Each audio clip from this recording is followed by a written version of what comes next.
ৰঙিয়াত বৰ্তমানেও অব্যাহত আছে ডকাইতি ঘটনা। দিন দুপৰতে ধন লুট।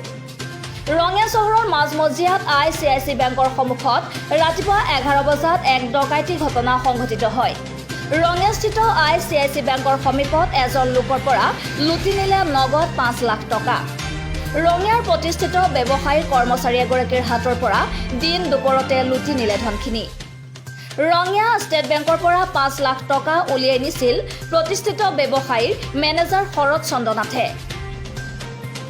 এখন কলা ৰঙৰ পালচাৰ বাইকত আহিছিল 2 ডকাইত।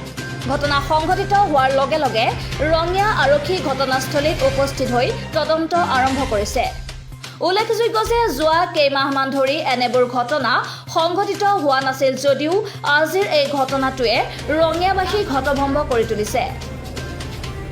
ৰঙিয়াৰ পৰা সৰুখানৰ ৰিপৰ্ট, দৈনিক নিউজ। ভাল লাগে মোক দিগন্ত কলিতাৰ 5 লাখ টকা ষ্টেট বেংকৰ পৰা ওলাব আছিল। পইচাটো ওলাই কিনে মই ঘৰত আহি আছোঁ, দিগন্ত তাত আহি আছোঁ।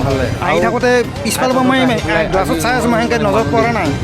এইখিনি জেগাতে মই ষ্টেট বেংকৰ সন্মুখত HDFC বেংকৰ সন্মুখত মোক তাতে এটা হেৰি কৰিছে, হেৰি এনেই আগৰ পিছা কৰা নালাগিছে। তাৰপৰা মই চাইড হৈ আহি আছোঁ। আহিখিনি মই বেছি জোৰতো অহা নাই। এইখিনি মই বেগখন খচি ধৰাৰ লগে লগে তাৰমানে টানি মানুহ এনেকৈ বগৰাই দিছে। মই নিব পৰা নাছিলোঁ।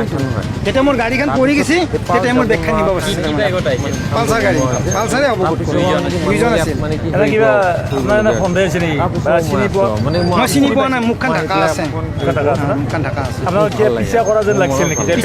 বেংকৰ সন্মুখতো মই সেইখিনি জেগাত মানুহ মই দেখা নাই। বেংকৰ ভিতৰতো মানুহ কম আছে, বাহিৰতো মোৰ মই আহোঁ সেই সময়তো মানুহ নাই। 5 লাখ টকা আছিলে। বেংকৰ পৰা কোনটো বেংকৰ পৰা? ষ্টেট বেংকৰ পৰা। আপোনাৰ নাম? শৰৎ চন্দ্ৰ দাস।